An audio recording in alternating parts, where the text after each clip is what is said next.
Bem, vamos começar o programa de hoje conversando com Parsifal Pontes, que é presidente da Companhia Docas do Pará. Presidente, é um prazer tê-lo aqui, muito obrigado por ter vindo. A gente sempre conversa sobre essa questão portuária. O Pará hoje é um polo portuário muito importante, a CDP está muito bem posicionada nessa questão. Nós tivemos há 2 anos exatamente o naufrágio do Aidar, lamentamos muito, fizemos vários programas sobre isso. E agora nós tivemos um crime ambiental provocado pela Hidro em Barcarena. Quem primeiro sofre com isso, naturalmente, vai ser o Porto de Barcarena. O Porto de Barcarena foi construído, né, para o Brás Alunorte. Então o Porto vai ser o primeiro afetado e, consequentemente, a CDP, já que o Porto de Barcarena é o filé da CDP. Não é isso? Exatamente, né? Mais uma vez eu estou aqui no seu programa, muito obrigado, é um prazer estar aqui. E realmente você começou as perguntas pelo ponto que hoje mais nos preocupa dentro da CDP. Inclusive hoje pela manhã tivemos uma reunião de diretoria executiva da CDP. A CDP é um conselho, é uma diretoria executiva, o qual eu presido.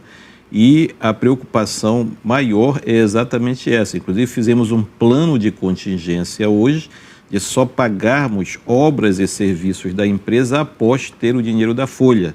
Porque a própria folha está ameaçada e tem risco efetivo. A Hidro, né, hoje, que advém do complexo Albrás Alunorte, como você mesmo disse, o porto de Vila do Conde foi feito lá no passado para a Albrás Alunorte, assim como a própria hidrelétrica de Tucuruí, que hoje serve ao Sistema Nacional, mas foi pensada para o complexo Albrás Alunorte, assim como o porto de Vila do Conde. E a receita da CDP advém 70% da operação da Hidro, praticamente 70%, 67% e alguma coisa. Ou seja, quando a CDP arrecada por mês 10 milhões de reais, cerca de 7 milhões de reais vem da Hidro. E quando ocorre isso que ocorreu, este problema ambiental, quando a Hidro tem uma determinação judicial de baixar a sua produção para 50% do que era. Baixa em 50% a arrecadação da CDP. 50% a receita da CDP. E é mais grave ainda o fato de que vai baixar mais do que 50% na verdade. Então a CDP se coloca numa posição extremamente frágil em toda essa situação. E, presidente, a CDP não é subsidiada pelo governo federal? Ela anda com pernas próprias? Sempre andou? Pernas próprias, sempre andou com pernas próprias, evidentemente como toda estatal, acumulando prejuízos sucessivamente. Mas um ponto, até porque inclusive, a função dela social não é dar lucro, né? Exatamente. Lucro financeiro, pelo menos. Lucro financeiro. Ela tem dado prejuízo. Quando nós assumimos a CDP há cerca de 2 anos atrás, no ano em que nós assumimos, por conta até da questão do Aidar, se fechou com um prejuízo de 20 milhões de reais, né, por conta também do Aidar. Se não fosse o Aidar, o prejuízo seria menor, mas daria prejuízo. Daria um prejuízo de cerca de 10 milhões. O ano passado, nós baixamos esse prejuízo para 10 milhões de reais, com contingências, com corte de despesas adversas. A empresa conseguiu reagir bem a esse problema e nós baixamos o prejuízo para 10 milhões.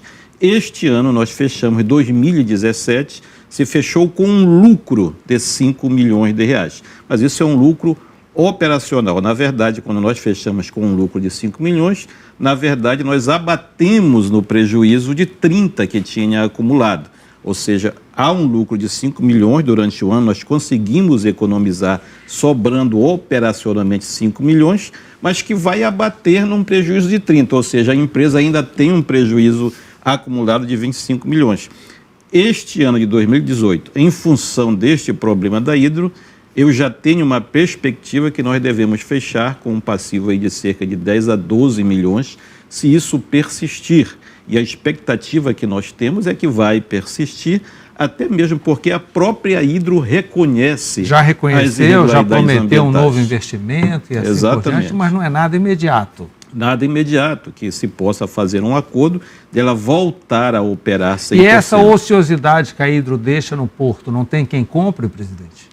Não, porque a operação é do complexo Albrás Alunorte Hidro, ou seja, tem um berço específico para tem um berço específico dela, mas a planta tem esses problemas, ou seja, não há quem compre porque a planta está com problema. Se a Hidro for vendida hoje, ela vai vender o problema que ela tem hoje. Então não há essa expectativa, até porque a Hidro é a maior empresa de alumínio do mundo, quer dizer, e hoje é praticamente impossível se ofertar isso no mercado. Então nós temos que novamente fazer planos de contingência na CDP para arcar com mais esse problema. Inclusive, hoje de manhã me perguntaram, isso é outro AIDAR? Eu falei, não, são 5 AIDAR juntos. A repercussão da Hidro traz um prejuízo 5 vezes maior do que o AIDAR. Com certeza, porque com o AIDAR nós gastamos alguma coisa, a empresa teve gastos de cerca de 10 milhões de reais para mitigar de imediato os problemas que trouxeram, deixamos de arrecadar cerca de 300, 400 mil por mês devido ao impedimento dos berços, né? Mas com esse problema da Hidro, nós deixamos de receber cerca de 3,5 milhões por mês, né? Quando nós temos uma receita de cerca de 10 a 12 e uma folha de 7. Presidente, já que nós falamos muito no AIDAR, já houve uns 2 ou 3 adiamentos da licitação que o Ministério do Transporte realiza para que seja içado o navio lá, para que libere o berço, né? Eu acho que não tem tanto valor o que resta do navio, mas o valor é a liberação do berço. Sim, o berço claro. está ocupado. O né? berço está ocupado. E a cada vez há um adiamento novo e agora está sem data. Na verdade, houveram 2 adiamentos. O primeiro adiamento foi em função de alguns questionamentos que foram feitos ao edital. Aí começou uma coisa nova no Ministério dos Transportes, é a primeira vez que o Ministério dos Transportes faz este tipo de licitação. É uma coisa nova até no Brasil mesmo. Não se faz muita salvatagem no mundo, isso é que é verdade. Tanto que tem somente 6 ou 7 empresas. Né? Mas geralmente, por que não se faz tanta salvatagem no mundo? Porque os navios geralmente afundam em alto mar. Então deixa lá, né, tira o que tem que tirar e deixa o casco lá, até serve como morada de peixes, reproduz outras coisas. Aumentou a piscicultura na região de Santarém, de Barcarena. No caso do AIDAR, isso foi no porto, então tem que ser tirado, não tem jeito, aquele navio tem que sair do porto. Primeiro, porque é uma obrigatoriedade, é uma imperiosidade desocupar o porto, está no canal o navio, né, e nós temos que liberar o berço. Hoje estamos, graças a Deus, somente com um berço. Logo que o AIDAR naufragou, nós ficamos com 3 berços interditados. Depois, com o trabalho da empresa, da diretoria junto à Marinha do Brasil, nós conseguimos desinterditar ficaram 2 interditados e agora, cerca de 30 dias atrás, desinterditamos outro berço. Hoje só temos um berço interditado. Mas isso nos traz um prejuízo aí de 200 mil mês, que se o berço estivesse operando, nós estaríamos recebendo isso. Então, como é uma coisa totalmente atípica, é uma singularidade a salvatagem de um navio, o Ministério dos Transportes nunca fez, nós já esperávamos que houvesse uma série de questionamentos ao edital e que isso fosse demandar tempo para responder. Essa foi a causa do primeiro adiamento. Esse segundo adiamento ocorreu por uma questão de tempo. Foi feito a licitação, o edital foi publicado com base na dotação orçamentária que existia em 2017. Que caducou no final do ano. E isso passou no final do ano, existe um outro orçamento, né, e se notou isso agora na nova publicação que houve, teve que ser cancelado para dar nova dotação a este valor de 60 milhões de reais. E como essa dotação ainda não foi entregue, supostamente pelo Ministério do Planejamento ao Ministério dos Transportes, não tem a data, mas isso vai ocorrer em abril. Geralmente essas dotações são dadas durante o mês de março. Qual é o tempo desse serviço para retirada do navio? O edital e os termos de referência falam em 8 meses, né, para a retirada do navio. Né? É muito tempo porque é um navio muito grande e é um trabalho, como está no berço, né, e mais gravemente, o navio, quando afundou, ele entrou para baixo do berço, inclusive prejudicando este berço, ou seja, depois que o navio sair, a CDP ainda terá que despender cerca de 10 a 12 milhões de reais para consertar os pilotis do berço. Então, mais este prejuízo para a empresa. E o grande trabalho, na verdade, desta salvatagem é você puxar o navio debaixo do berço, ou seja, liberar o navio para depois reflutuar, por isso esse tempo. Presidente, eu estava lendo na mídia que ano passado o investimento nos portos do Brasil, investimento das companhias docas do Brasil, foi o menor dos últimos 14 anos. Aqui não houve absolutamente nada em nível de investimento, de canais, de facilidade. Absolutamente nada. Né? O investimento em canais ele existe mais no sul, que são os portos, digamos, que têm mais poder de lobby junto ao governo federal. Porque e eu sempre coloco isso quando falo, agora mesmo na Intermodal, eu participando de um debate, coloquei isso e alguns lá concordaram. E talvez não pudesse nem falar isso como membro do governo. Mas o governo, não este governo agora do Michel Temer, nem o governo anterior da Dilma, mas lá no início do governo Lula, creio eu, né, e já mais atrás com o FHC, né, o governo optou por privatizar essas operações. A privatização começou aqui, não há absolutamente nenhuma crítica ideológica. Foi uma decisão de governo que acabou se tornando uma decisão de Estado, né, que se privatizariam os portos, os aeroportos. E como foi que o governo decidiu tratar essa questão dos portos? Não vamos mais fazer investimentos, porque os investimentos estão sendo feitos já pela iniciativa privada. O que surgiu de TUP, que são os terminais de uso privado, que são totalmente, digamos, eles não se submetem aos atuais marcos legais dos portos que amarram os portos. A CDP hoje, para ela alugar uma área dela, passa 2 anos. Se você chegar lá comigo na CDP, olha, eu quero alugar aquela área que está totalmente deteriorada. Colarinho Branco, por exemplo, que agora, evidentemente, não há mais essa questão do aluguel, porque vai virar espaço, vai ter o Porto Futuro. Mas nós recebíamos toda semana uma oferta de aluguel para o Colarinho Branco, mas para você fazer isso num porto público leva 2 anos.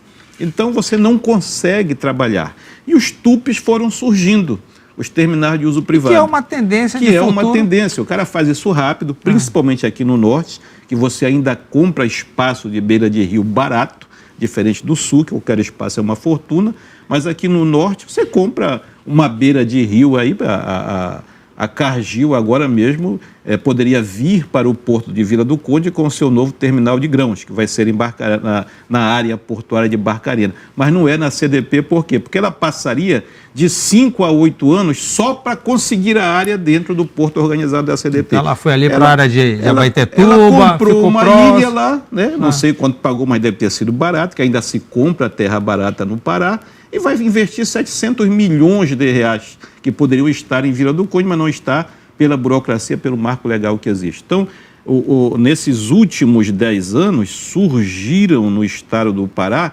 cerca de 10 a 12 terminais de uso privado. Então, é o arco que mais cresce nessa questão de carga no Brasil e talvez na América Latina, um crescimento de 10 a 12% ao ano. O movimento de carga. E se não fosse a BR-163 na situação muito que está, mais cresceria, íamos exportar 20 milhões de toneladas. Com certeza, mas esses sinos não dobram para a CDP, são os TUPs. Né? Então a CDP vai ficando acanhada ali sem investimento. Vai chegar agora, presidente, com referência a porto ainda, ao Porto de Belém, a ociosidade do Porto de Belém, alguém me falou que só 8 navios por mês aportam em Belém. Desses 8, 4 são da Ocrim, são de trigo. Sim. E outros 4 que aparecem aí são sempre avulsos, navios muito pequenos, ultrapassados e assim por diante. Por que ainda insistir tanto num porto que está tecnologicamente fora da rota? O Porto de Belém talvez não é uma questão, digamos, de dizer que o porto tenha que desaparecer. Ele tem que, se ele continuar, ele tem que encontrar uma nova vocação, que seria a vocação de cabotagem. Até mesmo porque, para essa grande escala, os navios hoje não vale mais a pena você trazer carga para um porto com este calado que nós temos.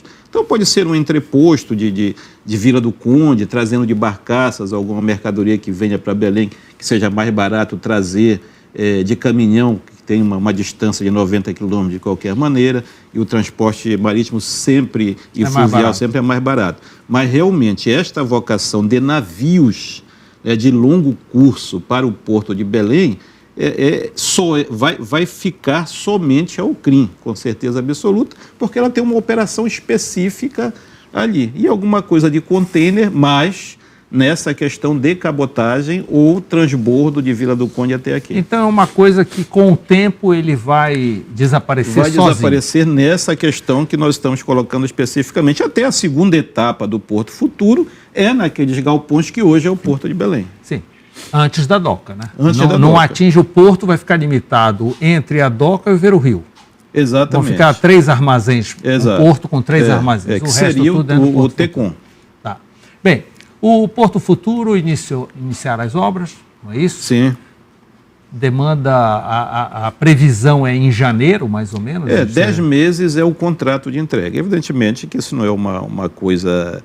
que nós podemos dizer, dentro de 10 meses será entregue. Pode ser entregue até antes, porque é uma área fácil de se trabalhar. Essa primeira etapa prevê a ponte em cima do canal? Sim, já prevê a ponte. Nesta primeira etapa haverá a ponte que liga a Pedro Álvares Cabral à Rua Pedro Álvares Cabral vai passar direto por cima. Até sair a Presidente Vargas.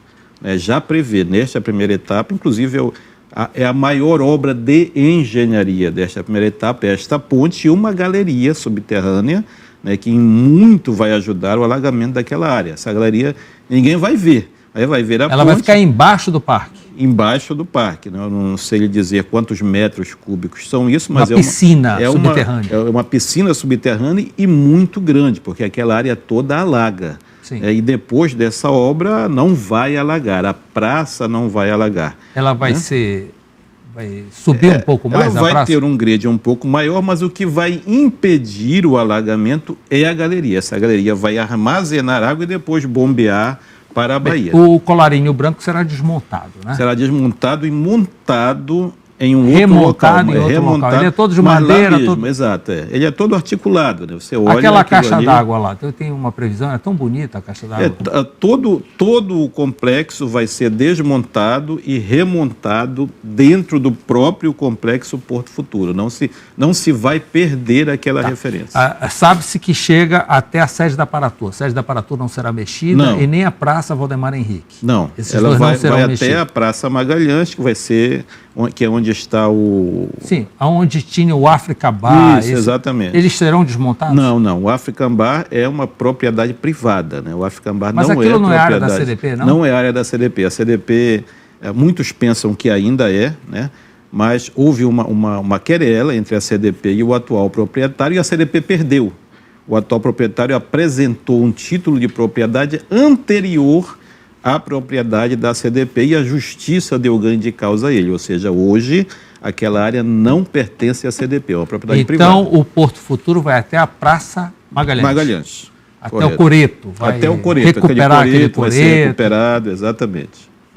Tudo ali vai ser recuperado para manter Presidente, vamos torcer para que não tenha esse problema aí desde a folha da CDP, né? Que se encontre uma solução Nós vamos trabalhar para que isso não ocorra, mas realmente é uma contingência difícil, porque nós já cortamos todo tipo de despesa que se poderia cortar na CDP. E uma dependência, quer dizer, um porto depender 70% de um só operador não é muito fácil. Se esse operador tem problema...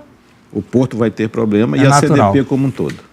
Muito obrigado por mais essa entrevista e volte sempre. Obrigado a você, estou às ordens. Logo depois do intervalo, o presidente da CELPA, Nonato Castro, estará aqui conosco. Eu volto já.